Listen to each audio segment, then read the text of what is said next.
Hello hi.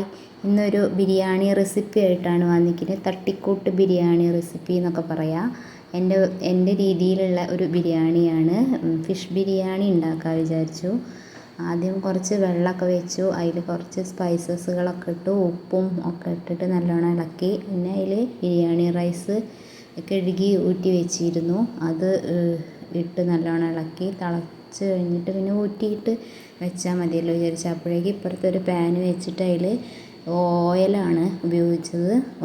സവാള ഇട്ടിട്ട് നല്ലോണം ഇളക്കി അതിൽ കുറച്ച് ഇഞ്ചിയും പിന്നെ നമ്മളെ വെളുത്തുള്ളി പേസ്റ്റ്, പച്ചമുളക് ഒക്കെ ഇട്ടിട്ട് നല്ലോണം വഴറ്റി അത് നല്ലോണം അങ്ങനെ ആയി വരുമ്പോഴേക്ക് നമ്മൾ റൈസ് ഊറ്റി വെച്ചിരുന്നു ഞാൻ ആയിട്ട്. എന്നിട്ട് ഇത് നല്ലോണം ആയി വരുന്ന വരെ നല്ലോണം ഇളക്കി ബ്രൗൺ ആവണ വരെ നല്ലോണം ഇളക്കി ഇതാക്കുക. അതിലേക്ക് കുറച്ച് 2-3 തക്കാളി എടുത്തു, മുറിച്ചതും എടുത്തിട്ട് പിന്നെ ഞാൻ ആദ്യം ഫിഷ് പുരട്ടി വെച്ചിരുന്നു.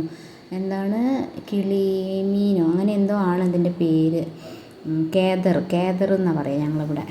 അത് ഓവനിൽ വെച്ച് കുറച്ച് വെളിച്ചെണ്ണയൊക്കെ ഒഴിച്ചിട്ട് ഒന്ന് ഫ്രൈ ആക്കി എടുത്തു. ഞാൻ ഇന്നലെ മസാലയൊക്കെ പുരട്ടി വെച്ചതായിരുന്നു അത്.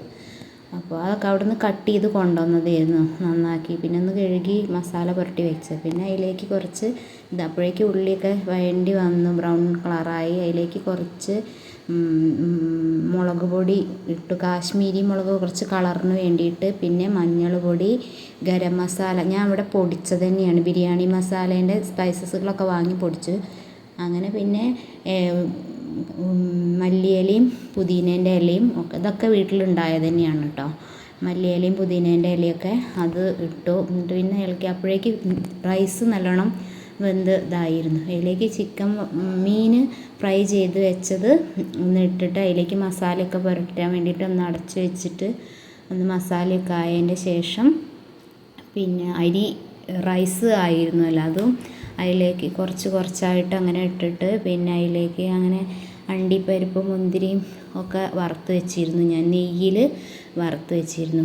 അത് ഇതൊന്ന് പോയിക്കുന്നു. നെയ്യ് ഒഴിക്കണതൊക്കെ ഇതിൽ കുറച്ചുകൂടി നെയ്യൊക്കെ ആഡ് ചെയ്യുക. അങ്ങനെ ലെയറായിട്ട് ഇങ്ങനെ നെയ്യ് ഇട്ടിരുന്നു. അത് വീഡിയോ എടുത്തതിൽ വിട്ടുപോയി തോന്നുന്നു. മസാലയൊക്കെ അടിയിലല്ലേ ഉണ്ടാവുക, അതെല്ലാം എടുത്ത് യോജിപ്പിച്ച് എല്ലാം മസാലയൊക്കെ കൂട്ടി മിക്സ് ചെയ്തു. ഇന്നിപ്പോൾ ബാബുവേട്ടനാണ് ടേസ്റ്റ് ചെയ്യാൻ കൊടുത്തത്, അല്ലെങ്കിൽ കൗശിയാണ് കഴിക്കാറ്. ഇന്ന് ചെറിയൊരു വീഡിയോ ആണ്. പുതിയ വീഡിയോ ആയിട്ട് വരുന്നുണ്ട്. ബൈ.